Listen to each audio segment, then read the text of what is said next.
2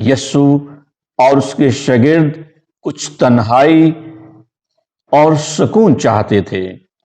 اس مقصد کے لیے ہم نے دیکھا ہے کہ وہ انتہائی شمالی علاقے کی طرف روانہ ہوئے۔ کیسریا فلپی کو جاتے ہوئے اس نے خاص موضوع پر بات چیت شروع کی کہ لوگ مجھے کیا کہتے ہیں۔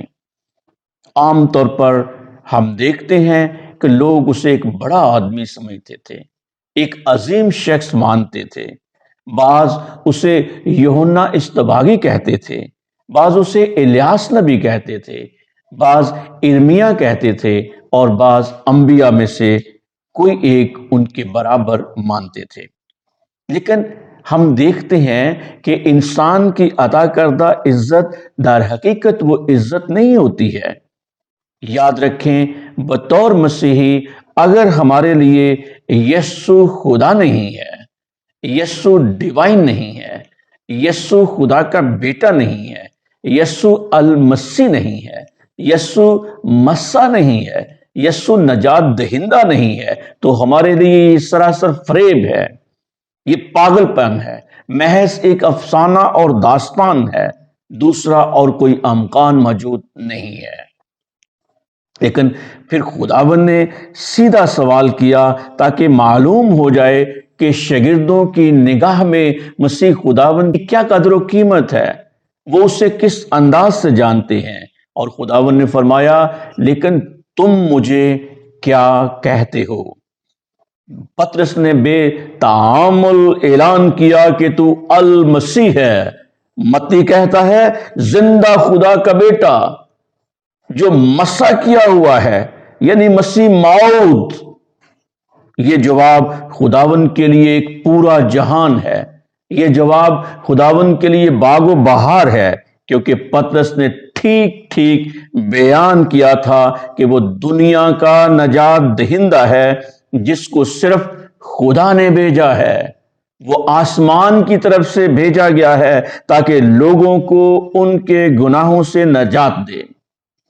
پیارے بھائیوں اور بہنوں، عقلی طور سے تو پطرس اس بات کو جانتا تھا،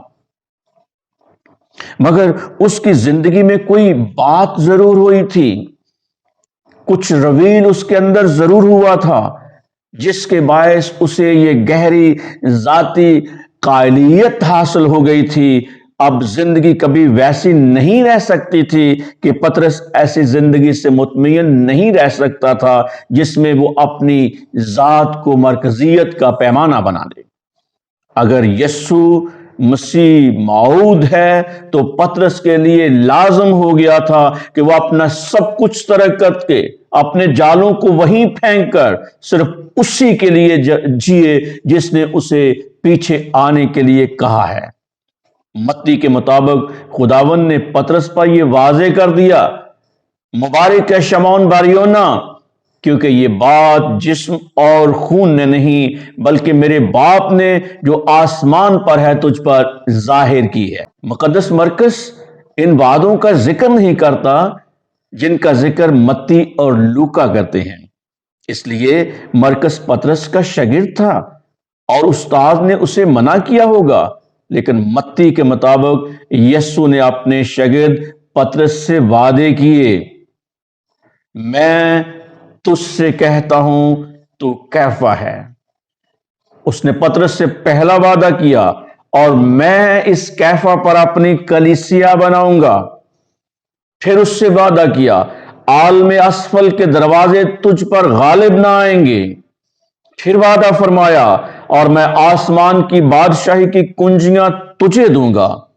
پھر کہا، اور جو کچھ تو زمین پر باندھے گا وہ آسمان پر بندھا رہے گا، اور جو کچھ تو زمین پر کھولے گا وہ آسمان پر کھلا رہے گا۔ پیارے بھائیوں اور بہنوں، پطرس کا عظیم اقرار سننے کے بعد خداوند کے لیے ایک نیا پلیٹ فارم تیار ہو گیا تھا، ایک نیا چیپٹر مسیح خداوند کے لیے کھل گیا تھا کہ جس میں وہ صاف اور واضح طور پر آنے والے وقت کے بارے میں اپنے شاگردوں سے بات چیت کر سکے، پیشنگوئی کر سکے۔ لکھا ہے، تب اس نے انہیں تاکید کی کہ میری بابت کسی سے یہ نہ کہنا اور وہ پھر انہیں سمجھانے لگا کہ ابن انسان بہت دکھ اٹھائے گا اور بزرگوں اور سردار کاہنوں اور فقیہوں سے رد کیا جائے گا اور قتل کیا جائے گا اور تیسرے دن جی اٹھے گا۔ پیارے بھائیوں اور بہنوں، خداوند نے اپنے شاگردوں کے اس حقیقی ایمان کو دیکھتے ہوئے پہلی بار اپنی اذیت کی پیشنگوئی کی ہے۔ اب تک ہم نے دیکھا ہے کہ یہ مصیبت زدہ خادم کی زندگی دوسروں کی متواتر خدمت کرتے ہوئے گزری ہے، خدمت کے لیے وقف کر رکھی تھی، بیماروں کو شفا دے رہے تھے، گونگوں کو زبان دے رہے تھے، بہروں کے کان کھول رہے تھے اور ان کو ایک نئی زندگی سے نواز رہے تھے، کیونکہ خداوند کی خدمت کی اصل روح قربانی میں ہمیں نظر آتی ہے، جس کے لیے وہ اپنے آپ کو اور اپنے شاگردوں کو تیار کر رہا ہے۔ پطرس اس خیال کو قبول نہیں کر سکتا کہ اس کا خداوند، اس کا مرشد، اس کا استاد دکھ اٹھائے اور مر جائے۔ یہ بات تو اس کے مسیح موت کے تصور کے بالکل خلاف ہے۔ وہ سوچنا تک نہیں چاہتا کہ میرا خداوند اور میرا مالک اپنے دشمنوں کے ہاتھوں قتل ہوگا، بلکہ پطرس تو برملا متی کے مطابق کہتا ہے کہ اے خداوند تیری سلامتی ہو، یہ تجھ پر کبھی واقعہ نہ ہوگا۔ وہ ایسی بات منہ سے نکالنا بھی نہیں چاہتا، اور ان باتوں سے وہ اپنے استاد سے اپنی ناراضی کا اظہار بھی کرتا ہے۔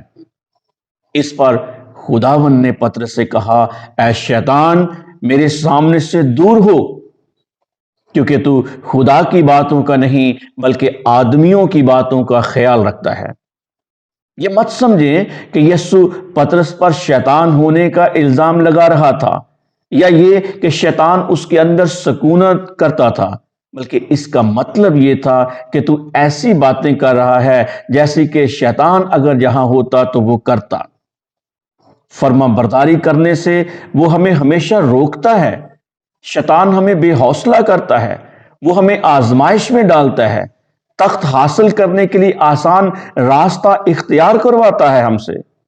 پطرس کے الفاظ کا سرچشمہ شیطان تھا، اور اسی بات پر خداوند کو پطرس پر غصہ آیا۔ پیارے بھائی اور بہنوں، ہم زندگی میں دیکھتے ہیں کون سی بات تھی جس نے خداوند کو اتنا غصہ دلایا؟ یہاں بھی وہی پھندا تھا جو ہم سب کی راہ میں ہوتا ہے، یعنی اپنی جان بچانے کی خواہش، صلیب کی نسبت آسان راستے کو ترجیح دینا۔ کیا یہ بات درست نہیں کہ ہم آزمائش اور رد کیے جانے سے بچنا فطرتاً پسند کرتے ہیں؟ ہم ان دکھوں سے کترانا چاہتے ہیں جو خدا کی مرضی کو پورا کرنے میں آتے ہیں، جبکہ دنیا جس میں ہم رہتے ہیں اس میں ان کا آنا ضرور ہے۔ ہم زمین پر باعزت اور پرسکون راستے کو ترجیح دیتے ہیں، مختصراً یہ کہ دونوں جہانوں میں بہترین چیزوں کو حاصل کرنا چاہتے ہیں۔ اس پھندے میں پھنس جانا کس قدر آسان ہے، جس کو پطرس نہ سمجھ سکا کہ مسیح موعود کو دکھ کے سارے راستے کو طے کرنا اس کے لیے ضروری تھا۔ اگر ہم وہاں ہوتے تو شاید اس سے بھی بری بات کہہ دیتے یا سوچتے۔ پطرس کی تلقین انسانی ہمدردی پر مبنی تھی۔ وہ اپنے استاد سے دلی لگاؤ رکھتا تھا، محبت کرتا تھا، لیکن اسے خبر نہ تھی کہ میرے اندر دنیا کی بے لگام روح بھی موجود ہے۔ غور کریں کہ پہلے یسوع نے مڑ کر اپنے شاگردوں پر نگاہ کی اور اس کے بعد پطرس کی ملامت کی۔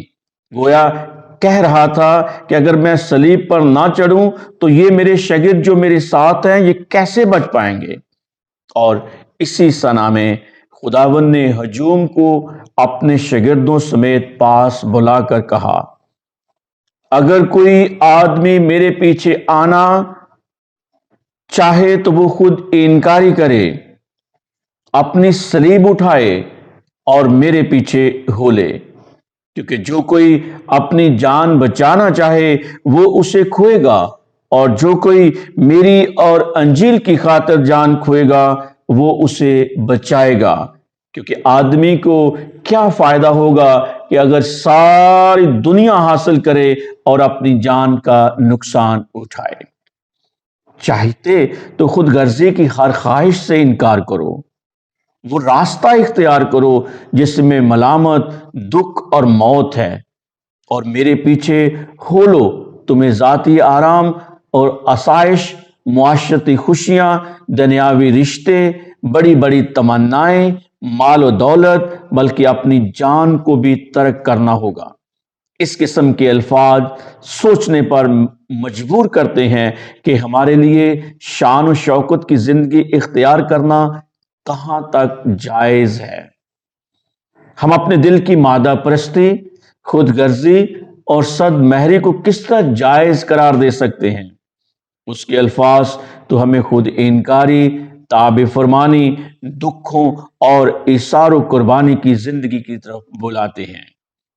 پیارے بھائیوں اور بہنوں، اپنی جان بچانے کی آزمائش تو انسان کے لیے ہر وقت موجود رہتی ہے کہ ہم آرام اور آسائش میں رہیں، مستقبل کے لیے انتظام کریں، اپنی پسند کے مطابق سب کچھ کریں اور ہر بات میں اپنی ذات کو مرکزیت حاصل رہے۔